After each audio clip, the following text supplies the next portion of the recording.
Eu quero ler esse capítulo e tratar com os irmãos sobre duas coisas maravilhosas. Antes de lê-lo, deixa eu fazer uma pergunta aqui para você. Você gosta mais do monte ou do vale?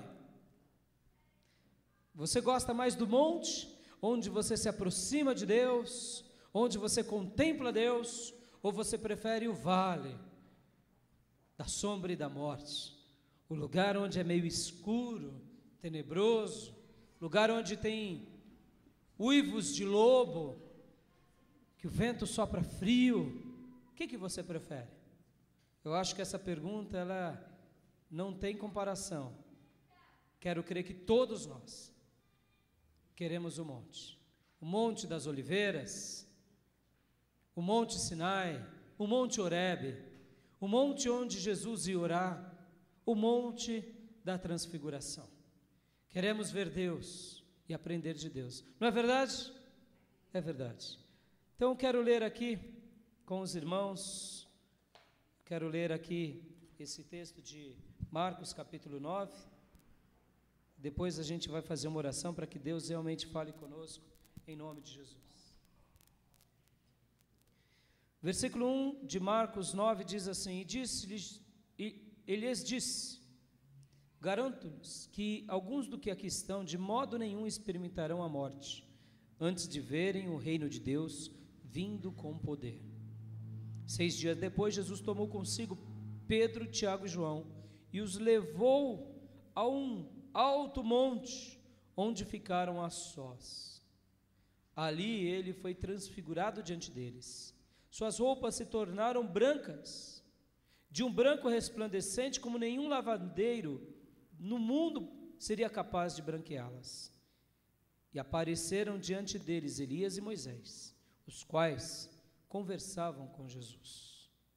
Então Pedro disse a Jesus: Mestre, é bom estarmos aqui. Façamos 3 tendas, uma para ti, uma para Moisés e uma para Elias. E ele não sabia o que dizer, pois estavam apavorados. A seguir, apareceu uma nuvem e os envolveu, e dela saiu uma voz que disse: Este é o meu filho amado, ouçam-no. Repentinamente, quando olharam ao redor, não viram mais ninguém, a não ser Jesus.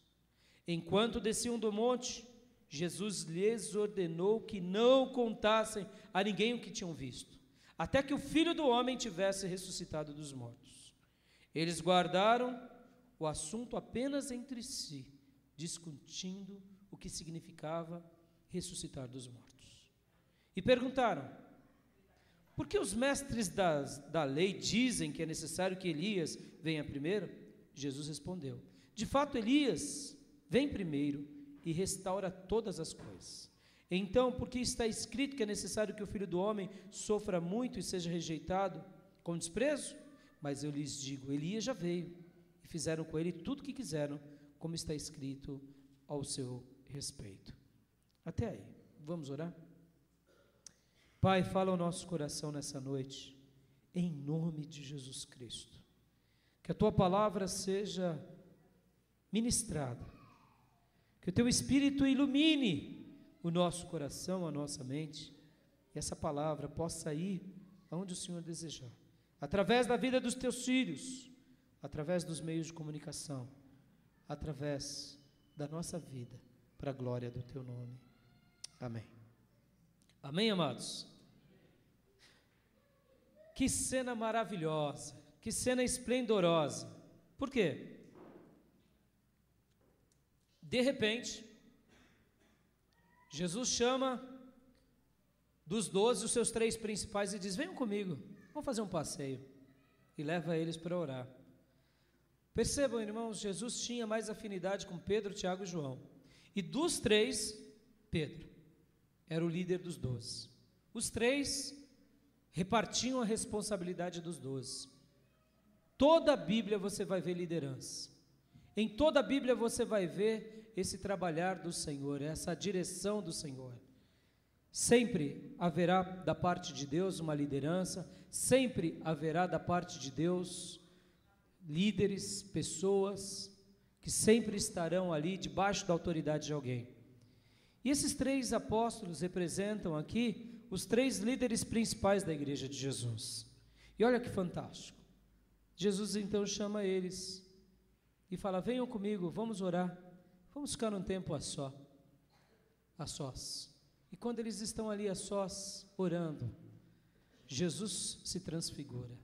As roupas dele ficam, como disse o texto, num branco tão resplandecente que nenhum lavandeiro do mundo seria capaz de branqueá-los.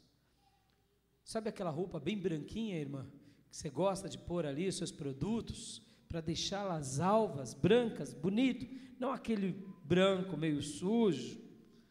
Tem coisa que a gente fala, isso está branco, mas quando a gente compara com outro branco, fala, não, isso não está branco, está sujo. Foi assim.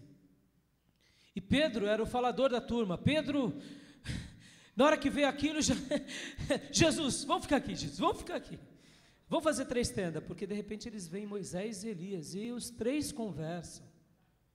E de repente uma nuvem vem ainda e os envolve. E eles ouvem a voz de Deus Pai. Se imagina nesse lugar, irmãos. Que momento de glória, não? Dá vontade de falar assim: Jesus, dá um infarte aqui no meu coração, porque eu quero daqui já ir para o céu e já parar. Não é verdade, amados?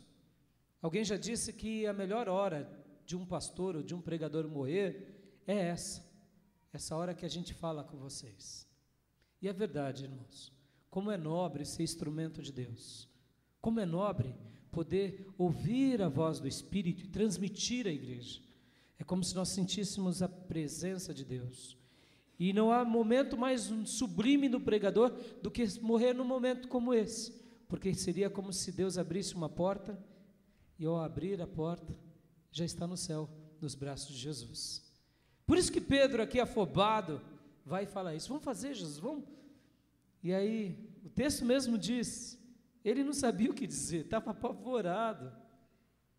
Geralmente as grandes visitações de Deus, elas nos consolam e elas nos aterrorizam também. Esse negócio de que tem gente que vê anjo toda hora. Eu me lembro que o pastor Zé, certa ocasião, dando um estudo aqui de anjo para nós, falou uma coisa que nós rimos bastante, é verdade. Em quase todas as aparições na Bíblia de anjo, todos os filhos de Deus ficaram morrendo de medo, porque é um ser muito resplandecente, muito santo, muito lindo, e a gente não está acostumado com essas coisas. Esse negócio de que tem gente que vê anjo toda hora, bate papo com anjo, isso é tudo papagaiada. Se um anjo aparecer para a gente vai tomar um susto, porque é um ser sublime. Irmãos, a Bíblia diz em várias passagens que a visitação de Deus em alguns filhos de Deus os fazem cair, os fazem os seus joelhos dobrar. Por exemplo, Daniel é o caso desse. Ele tem uma visitação sobrenatural que de repente ele se ajoelha, e aí Deus, de pé que eu quero falar com você, de pé. Quando Deus nos visita, geralmente não é assim, irmãos? A gente se prostra, a gente cai no chão, começa a chorar, fica babado, a gente esquece que a gente é a gente. É ou não é? Eu me lembro que o professor José Luiz no seminário, ele dizia uma coisa que nunca mais me esqueci, que assim que começou a obra de avivamento no Brasil, nas igrejas históricas principalmente, teve uma ocasião muito curiosa, porque teve uma ocasião em que tinha uma irmã, uma igreja presbiteriana, ali na região central, que ela via os irmãos ser batizados com o Espírito Santo, e ela era uma daquelas moças dondocas da igreja, que vivia toda alinhada, cabelinho com coque, né? Aquelas varetinhas, parece aquelas coisas de chinimbox, sabe? Aí quando viu o irmão, a irmã falar em língua, e ainda era de igreja histórica, falou, que coisa horrorosa, se babando. E aí um dia Deus resolveu visitar ela no culto, e ela foi batizada no Espírito Santo. Irmãos, o sapato dela voou, salto alto, o coquinho sumiu. Quando ela acordou daquela visitação tão poderosa, ela estava toda borrada de tanto chorar, o cabelo dela tudo esvoaçado, porque ela já tinha se ajoelhado. Sabe por quê, irmãos? Muitas vezes Deus faz isso com a gente, para a gente ver que Ele é Deus sobre a nossa vida. Ele nos visita. E aqui foi uma coisa assim, uma coisa inédita. E aí Jesus ainda, de uma forma sublime, chega para eles e diz, bico fechado. Vocês três sabem da história, e é para ficar com vocês três, tá bom? Você queria viver num momento como esse? Num momento de glória igual a esse? O que você acha? Sim, claro. Alguém aqui que não queria ter um momento de visitação como esse? Eu quero crer que ninguém, não é verdade? Eu quero crer que todos nós, de uma forma ou de outra, gostaríamos muito, mas muito mesmo, de termos visitações assim esporádicas. Mas quantas vezes aconteceram nas Escrituras a transfiguração? Uma única vez. Quem teve o privilégio de ver a transfiguração? Só 3 homens e mais ninguém. Tem vezes que Deus faz como Ele quer, da forma como Ele quer, do jeito que Ele quer. Agora, deixa eu, antes de ler o segundo texto, eu quero falar uma história de uma parábola de uma pessoa cristã, Mark Becker, que ele estava muito cabisbaixo, ele estava muito pensativo, e um dia ele teve uma das lições espirituais mais lindas da vida dele. Ele chegou para o irmão dele, Tim, que é um geólogo, e foi na casa desse irmão, porque ele estava passando por um momento muito difícil. Sabe quando você acha que Deus se esqueceu de você? Já passou por isso? Quando parece que Deus se cala, que você está sozinho, as pessoas te abandonam, quando não te traem, e a vida te surpreende? Então ele estava assim também. E aí acontece um fato, o irmão dele, Tim, contou para ele algo maravilhoso, porque Tim, irmão de Mark, é um geólogo, então a maioria do tempo ele passa no ar livre, e ele não era uma pessoa que costumava falar muito, mas quando ele falava algo, geralmente as coisas eram muito proveitosas. Então, ele estava na cozinha de Tim, com o ar bem deprimido, sentindo, sem esperança nenhuma, e aí veio Tim e disse assim: sabe, Mark, recentemente, quando eu estava fazendo uma pesquisa geológica, notei uma coisa interessante a respeito da maneira como o mundo é feito. Nossa equipe escalou a montanha mais alta da região e a vista nos deixou emocionados. As experiências no alto das montanhas são magníficas. No entanto, nessa altitude, as árvores não conseguem sobreviver. No topo das montanhas, nada cresce. Mas quando olhamos para baixo, notamos uma coisa interessante. Todo o crescimento está nos vales. Vou repetir. Todo crescimento está nos vales. E aí Mark conclui: a parábola de Tim me ensinou uma verdade essencial. O sofrimento nos causa dor, mas também nos faz crescer. Nunca esquecerei que o Tim me disse naquele dia. As palavras dele não eliminaram a minha dor, mas de certa maneira a tornaram mais toleráveis. As parábolas não alteram os fatos das nossas vidas, elas nos ajudam a olhá-la de outra maneira. Era o que Jesus pretendia ao nos contar as suas parábolas. Amém, queridos? Só podemos entender as coisas a partir das nossas próprias perspectivas. A sua vida tem um ensinamento de Deus específico. E a maneira que Deus vai falar com você é diferente da maneira que Deus vai falar com o outro. Mas olha, eu quero te dizer nessa noite, que nos topos das montanhas não crescem quase nada. É no vale que está todo o crescimento. É no vale. É na dor. É na provação. E agora eu quero te levar a ler a segunda passagem, que está logo na sequência do texto que lemos, do versículo 14 em diante. Essa história é de Mark Becker, Jesus, o maior psicólogo que já existiu, de um livro escrito por ele. Marcos 14 aqui conta um outro fato maravilhoso, porque Deixa eu te fazer uma pergunta aqui, olha, presta bem atenção nisso que eu quero dizer agora.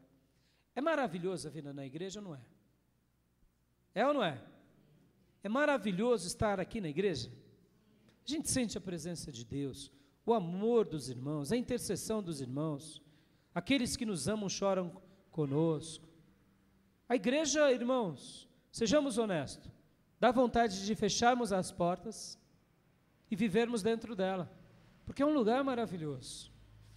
Por quê? Porque contemplamos Deus, ouvimos a sua voz.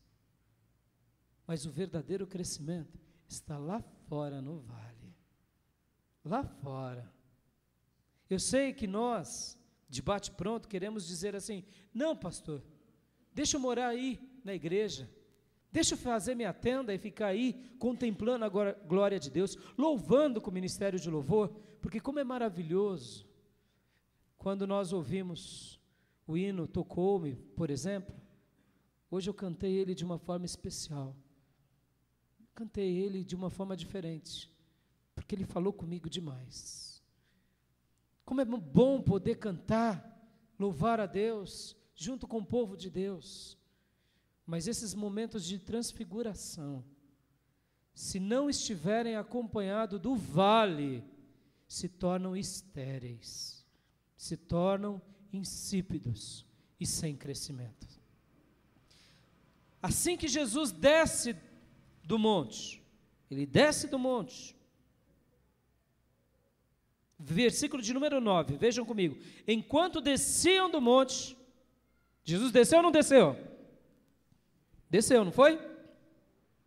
Ele desceu do monte rumo ao vale. Versículo 14 diz: quando chegaram onde estavam outros discípulos, viram uma grande multidão ao redor deles, e os mestres da lei discutindo com eles. Eles desceram do monte e foram lá para baixo, onde estavam as pessoas. Eles foram ao encontro das dificuldades. Eles foram em busca do crescimento, do verdadeiro crescimento. Versículo 15. Logo que todo o povo viu Jesus, ficou muito surpreso e correu para saudá-lo. Perguntou Jesus: o que vocês estão discutindo? 17. Um homem no meio da multidão respondeu: mestre, eu te trouxe o meu filho que está com espírito que o impele de falar. Onde quer que o apanhe, joga-no no chão. Ele espuma pela boca, range os dentes e fica rígido. Pedi aos teus discípulos que expulsassem o espírito, mas eles não conseguiram. Respondeu Jesus: ó geração incrédula, até quando estarei com vocês? Até quando terei que suportá-los? Tragam-me o menino. Jesus aqui deu uma... Já pensou Jesus falando isso para a gente? Já teve momentos da sua vida em que você vê demônios atazanando a sua casa? É assim que Jesus nos dirige para nós hoje também, amado. Jesus, irmãos, não só fala assim: vem cá, filhinho, vem cá, filhinha, vem, você está chorando, né? Vem. Jesus fala dessa forma. Mas muitas vezes Jesus vem para nós e fala dessa forma também. Ó geração incrédula, até quando? Eu já te ensinei que é no meu nome que você expulsa demônio. O que você está pensando? Vamos lá, expulsa o demônio. Irmãos, Jesus, ao fazer isso, ele não peca. Por quê? Porque muitas vezes nós precisamos de uma sacudida divina. É ou não é, amados? Deixa eu dar um adendo aqui. Quando Jesus foi ao templo e viu que estavam negociando no templo, que era uma prática que já faziam há muito tempo, a Bíblia fala que ele pegou uma corda e destruiu as mesas, jogou no chão os dinheiro, empurrou tudo. Você fala: Jesus fez isso? Sim. E depois ele disse: o zelo pela minha casa me consome, o zelo pela casa do Senhor me consome. Saiam daqui, raça de víboras. E todo mundo ficou calado. Pastor, isso não é uma atitude grosseira? Não é uma atitude pecaminosa? Não, a casa era dele. O templo era dele. Quem agiu de forma pecaminosa foram os intrusos. E ele podia botar para fora. Amém, queridos? Ele não agrediu ninguém, ele se dirigiu às mesas, ele censurou o pecado, ele não agrediu as pessoas necessariamente, ele falou do pecado das pessoas. Irmãos, Deus ama o pecador, mas aborrece o nosso pecado. Tenha medo de Deus, filho. Tenha medo de Deus, filho. Muitas vezes Jesus vem a nós dessa forma também. Muitas vezes, quando o pastor fala palavras duras, tem gente que já faz aquele bico. O pastor me ofendeu. Gente, a gente tem que ser maduro. Tem que ser maduro. Tem que ser madura. Tem que ouvir o que Deus tem para nós e muitas vezes baixar a cabeça. Somos fruto de uma geração que não gosta de ouvir nada. Isso está errado, filhos. Jesus aqui chama eles geração incrédula. Quem eram eles? Os discípulos e os apóstolos. E no versículo 20, então eles o trouxeram. Trouxeram quem? Quem? O menino, que era possuído por um demônio. Quando o espírito viu Jesus, imediatamente caiu. Uma convulsão no menino. Este caiu no chão e começou a rolar, espumando pela boca. Jesus perguntou ao pai do menino, há quanto tempo ele está assim? Desde a infância, respondeu ele. Muitas vezes esse espírito tem lançado no fogo, na água, para matá-lo.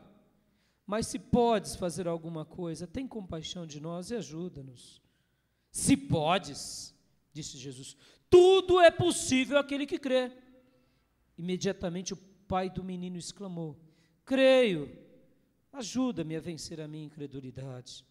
Em outras palavras, Jesus, se o Senhor pode aqui, Jesus, tudo é possível ao que crê. E aí ele vem, eu creio, não creio. Eu creio, mas não creio não. Jesus, me ajuda a vencer, eu já não aguento mais. E aí Jesus então, versículo 25, quando Jesus viu que uma multidão estava se ajuntando, repreendeu o espírito imundo, dizendo, espírito mudo e surdo, eu ordeno que deixe e nunca mais entre nele. O espírito gritou. Agora diante de Deus, até o que é mudo grita. Gritou, agitou violentamente e saiu. O menino ficou como morto, ao ponto de muitos dizerem, ele morreu. Mas Jesus tomou pela mão e o levantou, e ele ficou em pé. Você pode dar um glória a Deus? Esse é o nosso Jesus, irmãos, que pega uma criança que tem um espírito maligno e destrói. E destrói. E agora vem a lição aos discípulos. Jesus já tinha dado uma dura. Ó geração incrédula, até quando eu estarei com vocês? Até quando terei que suportá-los? Em outras palavras, eu não posso nem ficar um pouquinho orando que vocês não resolvem o trabalho. Tem que me dar trabalho, mais trabalho, mais trabalho. Vamos trabalhar um pouco. É isso que Jesus estava dizendo.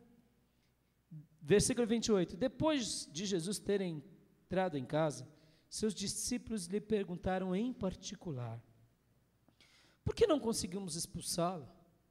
Ele respondeu, essa espécie ou essa casta, como diz algumas versões, só sai pela oração e pelo jejum.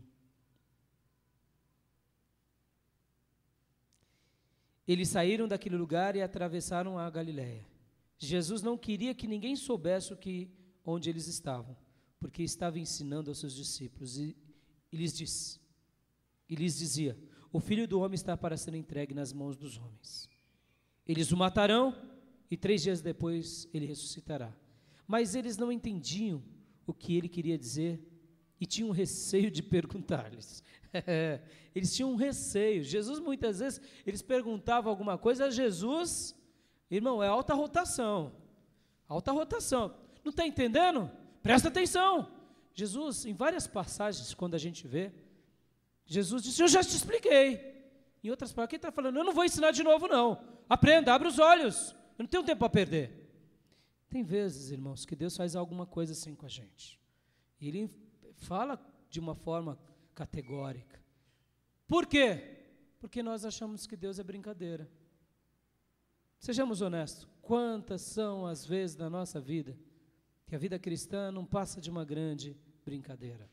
E quantas são as vezes que sofremos porque achamos que o diabo também está de brincadeira. E eu quero te dizer, amados, que nem o diabo está de brincadeira, e muito menos Deus. Nós temos uma obra a fazer. Aonde? Nos vales. Nos vales. Nos vales.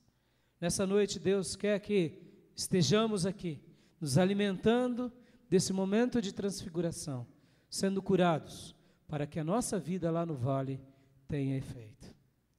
Eu quero agora aproveitar esse momento e fazer uma segunda leitura.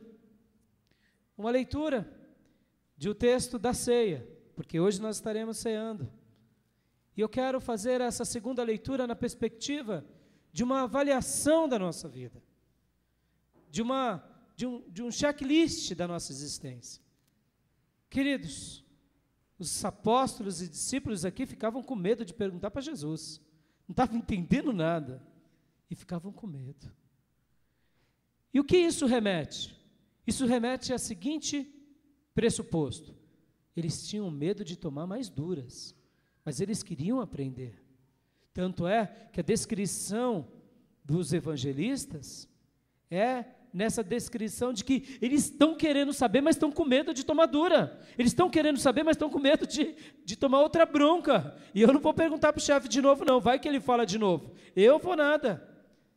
São várias as passagens, amados. Quando Jesus, por exemplo, multiplica o pão e o peixe, estão atravessando o barco, e de repente eles fazem perguntas, Jesus fala: olha, eu já expliquei.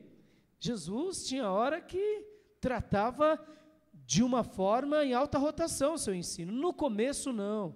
No começo, venha, e eu vou te fazer pescador de homem. Venha, Mateus, venha, eu quero te ajudar. Mas depois que já estava ali, depois que já tinha visto o comprometimento do reino, depois que eles já tinham se entregado, aí Jesus já não brincava mais. Quer ver um outro exemplo? Só para vocês não acharem que é brincadeira.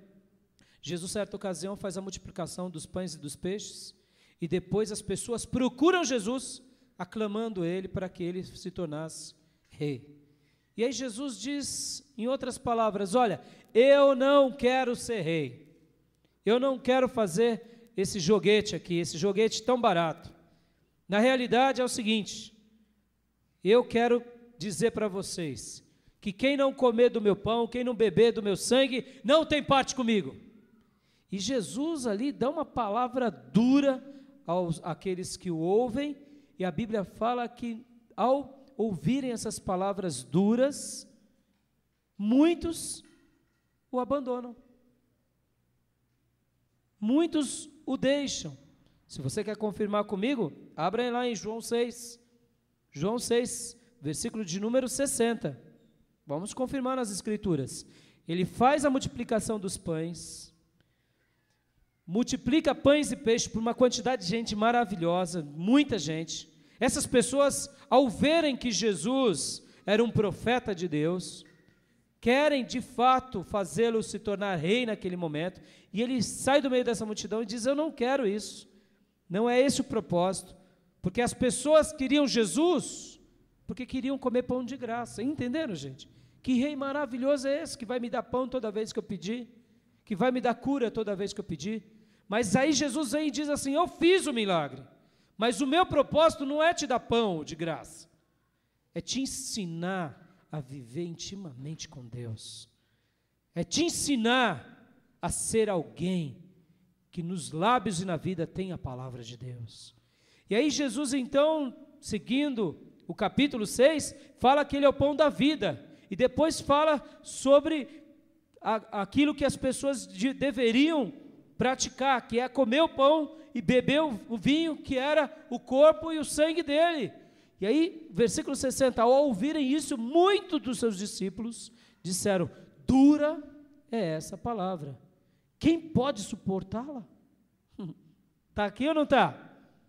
E olha o versículo 61, sabendo em seu íntimo que os seus discípulos estavam se queixando do que ouviram, Jesus lhes disse: isso os escandaliza? Que acontecerá se vocês virem o Filho do Homem subir para onde estava antes? O Espírito da vida, a carne porém nada, a carne não produz nada que se aproveite. As palavras que eu lhes digo são espírito e vida. Contudo, alguns de vocês não creem. Pois Jesus sabia que desde o princípio quais deles não criam e quem o iria trair. E prosseguiu: é por isso que eu lhes disse que ninguém pode vir a mim, a não ser que isso lhe seja dado pelo Pai. Daquela hora em diante, muitos dos seus discípulos voltaram atrás e deixaram de segui-lo. Está aqui, irmãos.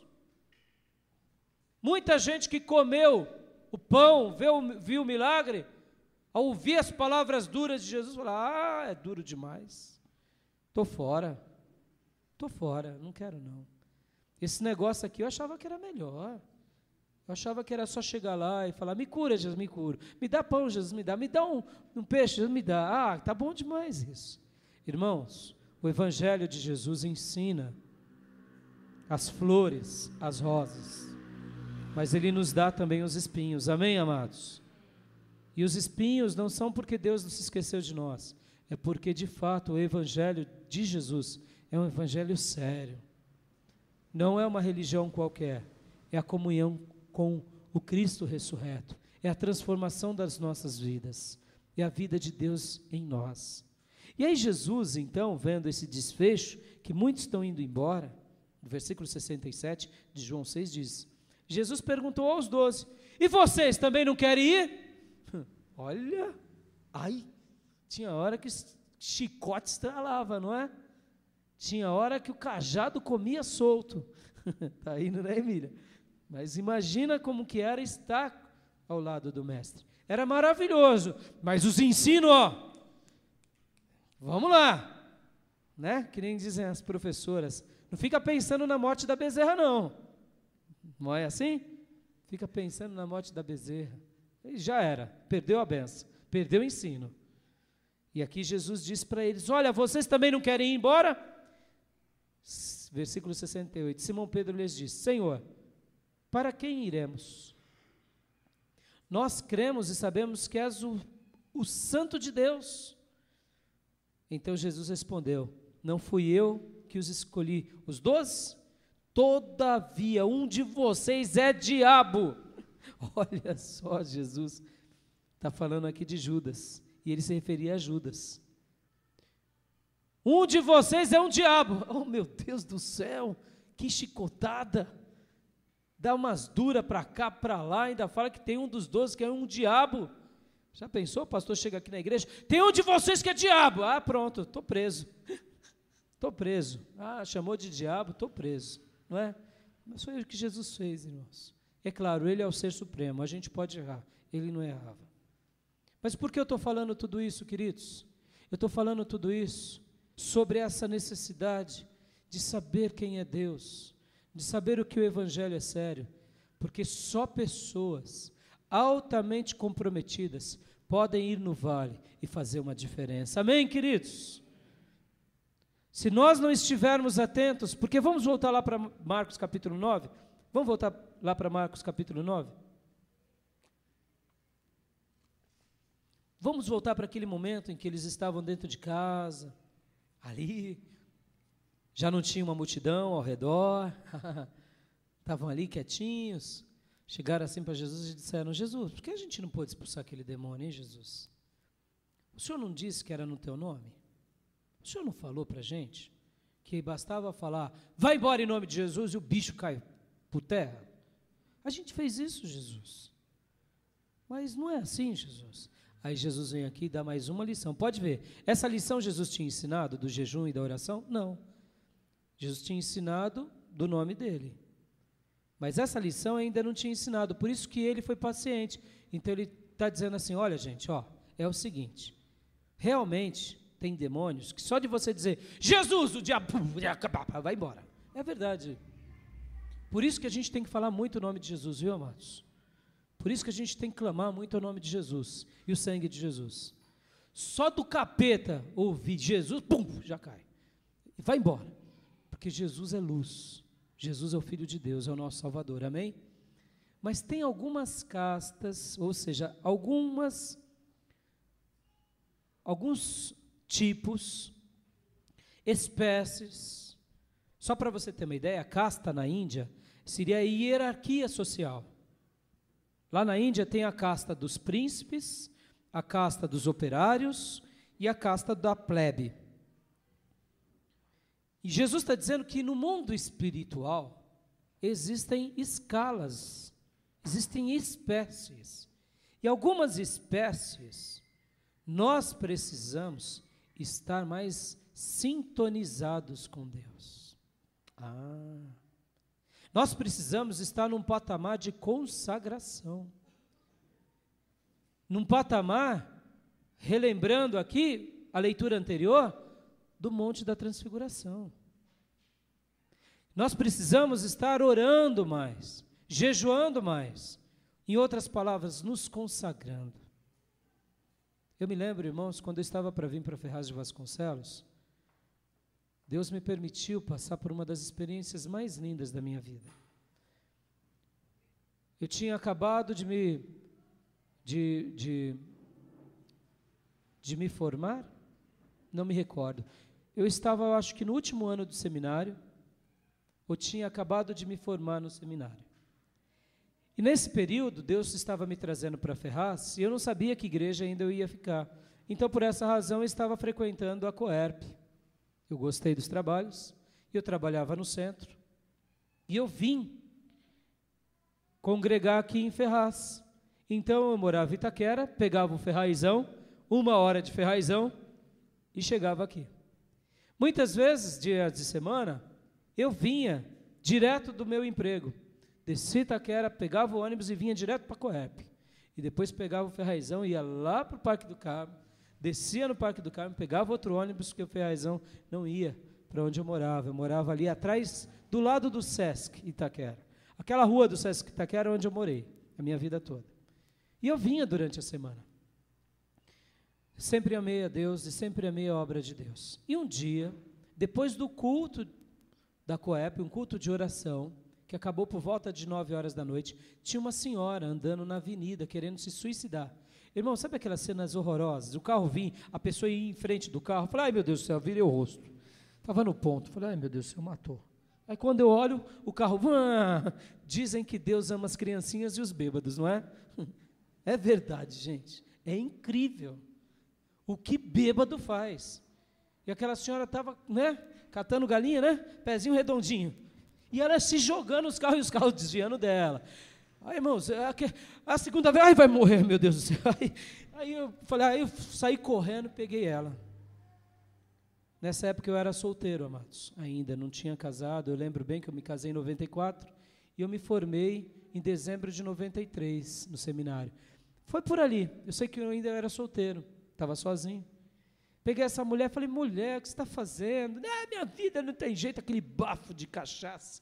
Falei, meu Deus do céu. Estava quase bêbado, só pelo hálito dela. E aí comecei a pregar o evangelho para ela, pregar o evangelho para ela, pregar o evangelho para ela.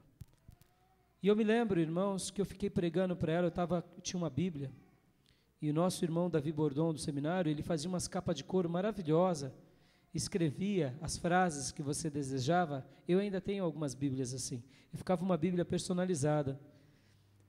E eu lembro que eu preguei para ela, e quando eu fui orar por ela, falando que Jesus podia mudar a vida dela, se manifestou um demônio, mas não tinha um demônio, tinha uma legião.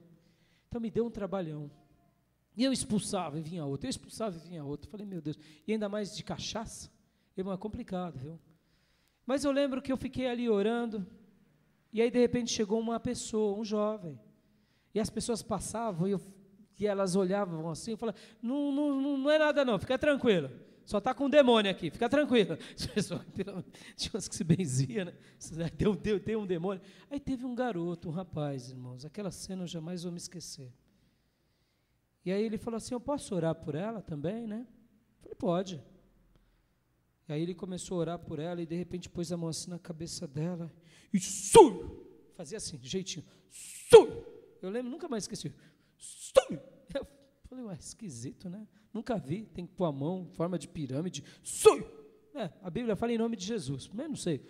Eu entendi que era sai, né? Sei lá. E aquela pessoa, aquela mulher, franzina, magrinha, cheia de cachaça. Uma hora, irmãos, foi uma cena horrorosa. O demônio voltou sobre ela. E ela fez assim, sabe aqueles filmes do exorcista, que vira só a cabeça, assim, parece que vai dar meia volta, assim. Fez desse jeito, e os olhão arregalados, e começou a falar palavras injuriosas àquele irmão. Eu te conheço, você não sei o que lá. E eu comecei a ver aquela cena, eu falei, cala tua boca. Começou a humilhar aquele rapaz, meu coração ficou apertado. Aí foi a última vez. Aí eu repreendi aquelas legiões pelo poder de Deus. Aquele irmão ficou cabisbaixo. Falei, filho, eu não sei quem é você, o que você fez, o que você faz, mas conserta a tua vida. E aí, depois de mais de meia hora, já era tarde, sei lá que horas eram, aí ela ficou sóbria, dei minha Bíblia para ela morava do lado da Assembleia de Deus, essa grande Assembleia de Deus do lado do Jumbinho, era uma casa. Depois de anos de casado, eu cheguei até a tentar procurá-la, mas eu não sei se ela se mudou, e ali, eu me lembro como hoje, amados, eu depois de vê-la liberta, saí para casa, fui tão feliz para minha casa, mas tão feliz, dentro do meu coração dizendo, Jesus, obrigado porque hoje o Senhor me permitiu 2 milagres. O primeiro, ver uma vida que estava prestes a ser saqueada pelo diabo, se converter. E o segundo, por o Senhor me preservar no seu caminho, para poder ordenar aos demônios que vá embora em nome de Jesus.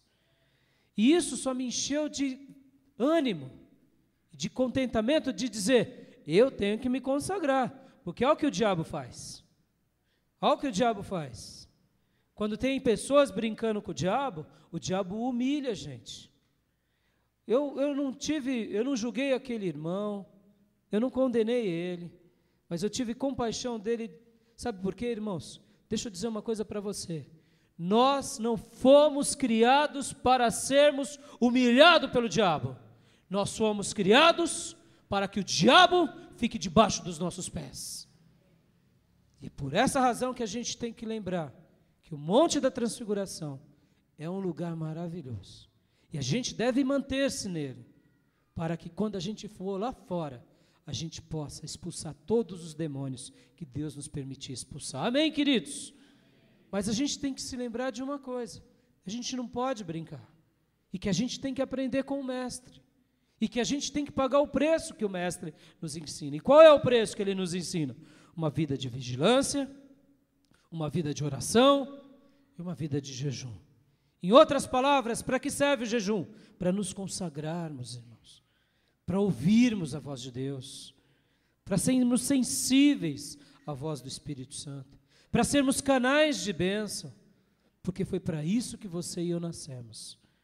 Eu sei que o vale muitas vezes nos assombra, eu sei que o vale muitas vezes nos deixa morrendo de medo, mas somente no vale temos crescimento. Amém, queridos? Esse capítulo que a gente acabou de ler aqui, num primeiro momento foi horroroso para os apóstolos, porque eles tentaram expulsar o demônio e o demônio não ia, mas nunca mais eles se esqueceram dessa lição. Esqueceram? Não. Assim é a nossa vida. O cair é do homem, mas o levantar é de Deus. Amém, querido? Aprenda com as lições de Deus. Faça o papel de Deus. E não brinque com o diabo. Porque muitas vezes, quando nós não nos examinamos, é nessa hora que o diabo toma proveito na nossa vida. E eu quero ler o texto da ceia, que é 1 Coríntios, capítulo de número 11, versículo de número 23 em diante, que diz: pois recebi do Senhor o que também lhes entreguei, que o Senhor Jesus, na noite que foi traído, tomou o pão e, tendo dado graças, partiu e disse: isto é o meu corpo que é dado em favor de vocês. Façam isso em memória de mim. Da mesma forma, depois da ceia, ele tomou o cálice e disse: este cálice é a nova aliança no meu sangue. Façam isso sempre que o beberem em memória de mim. Porque sempre que comerem deste pão e beberem deste cálice, vocês anunciam a morte do Senhor até que ele venha. Portanto, todo aquele que comer o pão ou beber o cálice do Senhor indignamente será culpado de pecar contra o corpo e o sangue do Senhor. Examine-se cada um a si mesmo, e então coma do pão e beba do cálice. Pois quem come e bebe sem discernir o corpo do Senhor, come e bebe para a sua própria condenação. Por isso, há entre vocês muitos fracos e doentes, e vários já dormiram. Mas se nós tivéssemos o cuidado de examinar a nós mesmos, não receberíamos juízo. Quando, porém, somos julgados pelo Senhor, estamos sendo disciplinados para que não sejamos condenados com o mundo. Amém, queridos? Amado, desde o ano passado, Deus, em todo culto de ceia, tem falado ao meu coração sobre essa passagem. Tem falado ao meu coração sobre essa porção das Escrituras. Tem falado ao meu coração de uma forma especial, porque muitas pessoas tomam a ceia de qualquer jeito. E quando tomam a ceia de qualquer jeito, o Senhor diz aqui que muitos ficam fracos, alguns ficam doentes e outros morrem. Pastor Rai, tem doença que é fruto de pecado? Tem, ponto. Tem gente que morre por causa do pecado? Tem, está aqui. Pastor, a gente pode julgar? Não, ninguém pode julgar ninguém. Quem julga-nos é Deus. Mas tem irmãos que vivem doente a vida toda, o tempo todo, um período longo, nunca passa. É uma doença após a outra, é um problema após outro, e parece que se arrasta. Irmão, faça uma avaliação. Tem gente, irmãos, que infelizmente, quando fica fraco, já deveria abrir os olhos. Tem outros que Deus põe no leito para que ele acorde, e não vai acordar. Só vai acordar depois que o Senhor recolher. Está aqui, gente, está aqui no texto. Pastor Rai, Deus recolhe, recolhe, está aqui, ó. Por isso, amado, vamos pensar nessa história que hoje nós ouvimos. O Monte da Transfiguração tem sentido que é para a gente se santificar, para a gente ir lá no vale e expulsar os demônios, ser canal de Deus. Ninguém é perfeito, mas a gente tem que aprender a levar o Evangelho a sério, amados. Irmãos, hoje vivemos por um momento assim, aterrorizador. Pessoas que se dizem ser pastores, outros que se dizem ser pregadores, outros que se dizem fazer tanta coisa, e faz tanta coisa errada, dão tanto mau testemunho no emprego, fazem tanta calamidade, e pousam de bom crente. Amados, ouçam a voz do Senhor nessa noite. Examine-se, examine-se. Peça perdão, peça perdão, peça perdão, peça perdão. Faça uma aliança de novo com Deus. Não brinque com essa situação, porque Deus não quer que fiquemos fracos. Deus não quer que fiquemos doentes e nem mesmo venhamos a morrer. Amém, queridos? Teve um homem que chegou para o pastor e disse assim: pastor, eu estou separado, né? O senhor sabe, né? É difícil. A gente que foi casado durante muito tempo, né? Fica agora solteiro, sexo é complicado, né, pastor? Costumamos, né? A Bíblia fala que é pecado entre os solteiros, né, pastor? Então, de vez em quando, arruma as namoradas aí e a carne é fraca, né, pastor? A carne é fraca. E, né, Deus entende, né, pastor? E aí, pode ficar pior do que isso, pastor? Porque no meu caso, eu dou umas escorregadinhas. E aí o pastor falou, pode ficar, já está pior, filho. Pior que isso não fica não, você já está indo para os quintos do inferno. Se arrepende. Você está pensando o quê? Irmãos, hoje o sexo virou algo comum entre a juventude. Isso é pecado, gente. Isso é pecado. Isso leva para o inferno. Ah, mas eu só moro junto. Tem que casar. Tem que casar. É isso mesmo, tem que casar. Ah, pastor, mas eu sou muito novo para casar. Então, termina o namoro. Do que adianta estar vivendo uma vida assim em pecado? Muitas vezes, irmão, você está fraco. E vai ficar pior. Pior do que está, fica.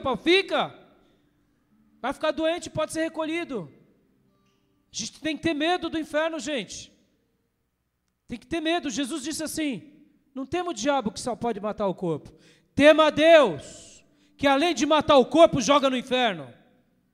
Agora Deus, que mandou Jesus para nos salvar, quer nos lançar no inferno? Não. O inferno foi criado para Satanás e os demônios. Mas muitas vezes a pessoa ouve o evangelho e brinca com Deus. E aí chega a hora que Deus diz: agora já a minha ira se extravasa. Por isso, filho, fuja de tudo que é pecado. Fuja da pornografia, fuja das brincadeiras, fuja do vício, fuja. Tenha medo. Tenha medo. Tenha medo. Porque quem sabe pelo medo, você vai para o céu. Amém, amados? A gente tem que se examinar. E essa mensagem não é só para vocês não, irmãos, é para mim também. Você acha que um pastor também não é tentado? A gente é um anjo, um anjão, um ungidão. Eu digo isso de todo o meu coração, irmãos. Está diante de vocês alguém que luta constantemente contra o pecado. E eu digo para vocês, eu quero vencê-lo todo dia em nome de Jesus.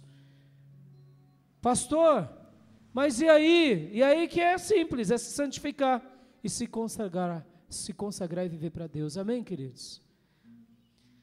Eu separei uma passagem de um livro muito lindo, que conta a história da Peregrina. A Peregrina foi a esposa do Peregrino, daquele livro clássico. Cristão era o nome do Peregrino. E ele saiu da cidade da perdição e foi para a Nova Jerusalém. A sua esposa e os seus filhos não quiseram dar ouvido, porque quando ela veio falar para eles, quando ele veio falar para elas que ele estava se sentindo arrependido, ela disse: é besteira da sua cabeça. Mas ele foi e entrou na Nova Jerusalém, depois de muitas dificuldades. Depois que cristão tinha tido êxito na sua vida, Peregrina caiu em si e disse: ó, meu marido precisava tanto da minha ajuda e eu não o acompanhei. Crianças, e vamos seguir os passos dos seus pais, do seu pai, e vamos rumo à Nova Jerusalém, porque Deus estará destruindo essa cidade da perdição, e nós não queremos. E aí ela chamou algumas vizinhas, e as vizinhas a desanimaram, mas uma vizinha chamada Misericórdia a acompanhou, e ela vai rumo então à Nova Jerusalém, junto com seus filhos. E depois que elas já estiveram passando por vários obstáculos, acontece algo muito curioso, porque um dos filhos de Peregrina adoeceu, e eu queria ler essa história para vocês. Os peregrinos estavam ainda no palácio quando Mateus, filho mais velho de Cristiana era a peregrina, tá bom? Adoeceu. A doença o debilitou, pois sentia fortes espasmos nos intestinos. Às vezes se sentia dores fortíssimas, como que se torcessem as entranhas. Perto dali morava um médico, antigo e de renome, o doutor Destreza. Cristiano então mandou chamá-lo. Depois de um rápido exame, o médico concluiu que o menino sofria de cólicas. E essas cólicas faziam com que ele sofresse muito. Essas cólicas eram cólicas geradas na consciência dele. Então o doutor Destreza perguntou: que tipo de alimentação Mateus tem recebido? Cristiana disse: nada que eu tenha dado que não seja saudável. Tudo que eu dou para ele é saudável. O doutor Destreza então disse: este menino vem sofrendo com alguma coisa que ele comeu no seu estômago. E a gente precisa então de dar a ele um remédio. Precisamos dar a ele um purgante, senão ele vai morrer. Samuel, um outro filho, disse: mãe, o que foi? Ele, quando nós estávamos a caminho, do outro lado do muro, à esquerda, havia um pomar e os galhos das árvores ficavam sobre o muro. Então meu irmão Mateus puxou um galho e pegou uma fruta e comeu. Cristiana disse: é verdade, filho. Ele pegou e comeu uma fruta. que menino desobediente. Eu repreendi o menino, mas ele ainda comeu. Doutor Destreza disse: eu sabia que ele tinha comido alguma coisa ruim. Essa fruta, na verdade, é muito prejudicial. É uma fruta do pomar de Beelzebu. Admira-me que ainda ele não tenha morrido, porque muitos já morreram depois que comeram as frutas de Beelzebu. Cristiana disse: ah, menino desobediente. E que mãe descuidada eu sou. O que eu devo fazer por meu filho? Disse com lágrimas. O doutor Destreza respondeu: a senhora não precisa se desesperar. O menino vai ficar bom, mas precisa tomar um purgante e vomitar essa fruta. Cristiana disse então: por favor, doutor, faça o máximo que puder, custe o que custar. O doutor Destreza então disse: espero acertar o tratamento. O doutor preparou-lhe então um purgante que se provou fraco demais. Era um purgante da velha aliança. Vendo que o purgante nada foi feito com ele, então receitou um outro purgante, que era composto do ex carne et sanguine Christi. Bem sabe o leitor que os médicos receitam estranhos remédios aos seus pacientes. Isso é um termo em latim, que diz: é a carne e o sangue de Cristo. O médico ministrou em forma de comprimidos, com algumas promessas, e uma porção proporcional de sal. Ele deveria tomar 3 cápsulas em jejum e com um copo de lágrimas de arrependimento.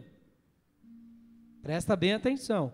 3 cápsulas em jejum com um copo de lágrima de arrependimento. Essa era a prescrição. Preparado o remédio, foi levado ao menino, que relutava em tomá-lo, pois se contorcia de cólicas, como que lhe arrancasse as entranhas. Por favor, disse o médico, você precisa tomar. Meu estômago não aceita, respondeu o menino. Querendo ou não, você vai tomar, disse a mãe.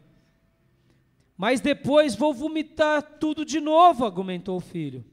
Doutor, perguntou Cristiana, como é o gosto disso?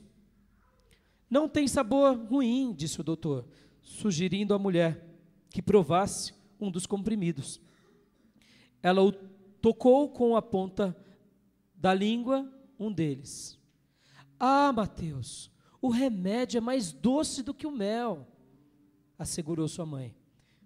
Se você me ama e ama os seus irmãos, e você ama a misericórdia que nos acompanha, e ama a sua própria vida, tome o remédio. Assim, depois de muito esforço, e de uma breve súplica, pela bênção de Deus, o menino, enfim, o tomou. O resultado foi excelente. Afinal, pôde dormir e descansar tranquilamente, pois o remédio fê-lo suar bastante, livrando-o das cólicas. Em pouco tempo, já estava de pé, e andava apoiado num bastão, indo de quarto em quarto, para conversar com a sua mãe, com prudência, com piedade, que era outra mulher, com misericórdia e com seus filhos. O menino então restabeleceu-se totalmente. E Cristiana então perguntou ao médico: doutor, como posso compensá-lo pelo trabalho e pelos cuidados que o senhor teve para com meu filho? O doutor Destreza disse: a senhora deve remunerar o mestre da faculdade dos médicos, segundo as regras normais referentes a esse caso. Cristiana disse: diga-me, doutor, o que mais esse comprimido pode curar? O doutor Destreza disse: trata-se de um remédio universal, eficaz contra todas as moléstias que acometem os peregrinos. Quando bem preparado, preserva a boa saúde eternamente. Cristiana disse: é possível, doutor, fazer-me 12 caixas desses comprimidos? Tendo esse remédio, jamais tomarei outro remédio algum. O doutor Destreza disse: claro, os comprimidos são tão bons para prevenir doenças quanto para curar alguém que esteja doente. Afirmo e garanto que, se a pessoa usar esse remédio corretamente, ele a fará viver para sempre. Mas a senhora só deve ministrar os comprimidos do jeito que prescrevi. Caso contrário, eles não farão efeitos. Como que era? 3 cápsulas de jejum com um copo de lágrimas de arrependimento. A peregrina, segunda parte do livro do Peregrino, retrata a nossa vida. Estamos diante de nós, com o remédio de Deus hoje. O pão e o vinho é o remédio de Deus, é o sangue de Cristo e o corpo de Cristo.